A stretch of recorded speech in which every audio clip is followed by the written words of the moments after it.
What's going on, guys? And today we are going to discuss the newest 4-star character added into the game, Chevreuse, and her power level and how that equates that not just her but other characters and the meta as a whole, as well as the current Abyss. Without a doubt, even at C0, she is one of the best 4-stars we have gotten in a long time. And before I actually talk about her specifically, all of these 4-star characters that you see here, almost none of them are actually meta defining or more valuable than teams they're unique in. A lot of these characters, specifically the 4-star ones, have very niche uses and aren't actually even that great. I would say the last good 4-star we got was Yao Yao, and then other than that, I'd say Kuki and Toma. Everybody else is quite niche and doesn't actually provide anything super extreme. And what I mean by that is nothing in comparison to a lot of the OG 4-stars like Shangling, Bennett, Fischl, Beidou, Xing, Cho, Sucrose. None of the newer 4-stars come even close to this power level. And what actually makes Chevreuse this good? Well, if we look at her kit, and yes, throughout this entire video, her talents are not leveled up at all to prove the point of just how good she actually is. Her elemental skill has 2 modes, a tap and hold. The hold mode is the one that we're going to be talking about, and you get an overcharge ball whenever your team does an overload reaction, and this gives you set buffs. You do more damage, and upon using your skill, you get healing over time for 12 seconds, which is honestly really nice. And that plays into one of her passive talents. Once you do an overcharge, you get an attack bonus based on her max HP. And on top of it, kind of like Nilo, but in a better sense, Electro and Pyro together generally aren't the best, but this bonus is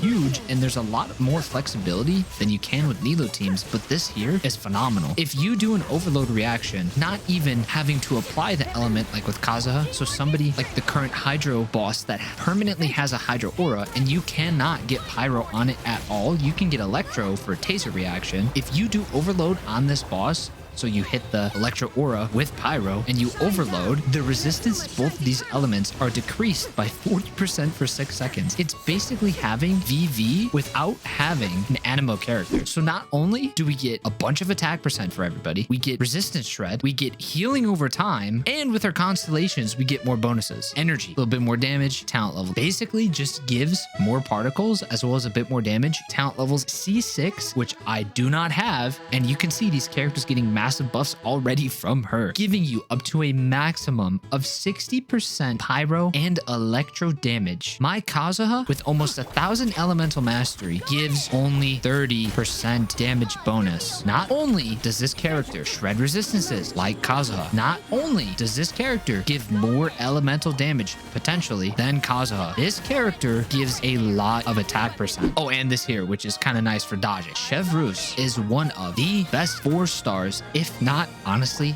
characters as a whole, that we have gotten in a long time. She not only fits in Shangling teams, Mono Pyro, which now you can add in overload, have some extra reaction damage. Oh, you want Raiden, who's going to hit 200k with her burst, restore energy for everybody, and has resistance to interruption as well as increasing burst damage? Yeah, we can do that now. Fischl, who's already insanely broken, who's typically on the stringless, which gives you a lot of EM, is now doing more damage. You need a Pyro battery? Oh wait, you can, because one of her best in slot weapons anyway is Favonius. You have trashed artifacts, which have a bunch of HP on them.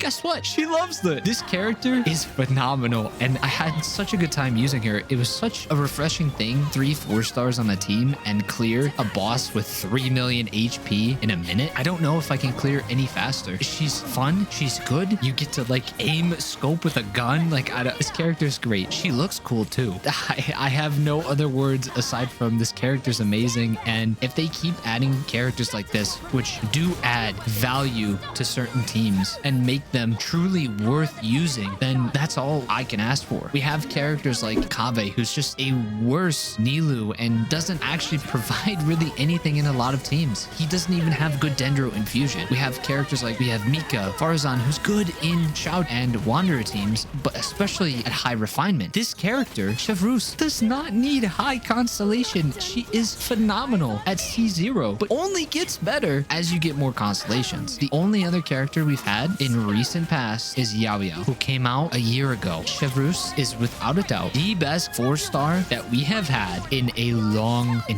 time. I'm happy to have built her. She's not even maxed out. I'm happy to have played her. She's gonna get played more. And I didn't even level her talents. I can clear faster. I can play more risky because she will then heal my team more by having leveled up talents. I can't reiterate it enough. This character is so phenomenal, so good. And if you enjoy electro characters, if you enjoy pyro characters, maybe a little bit of both, give her a try. Characters like Fischl and Shangling, who have been good the entire time, but now you free up Xingqiu, you free up Kazuha, you free up Yelan, and now you don't have to use them for your pyro characters. Characters like Yai and Raiden, who already have a bunch of good teams, you maybe just want to try something new. Thank you all for watching. I hope you enjoyed. I hope you learned something new. If you did, I'd appreciate it if you give this video a like, as it helps boost it in the algorithm. Thank you all for watching. I'll catch you on the next one. Peace.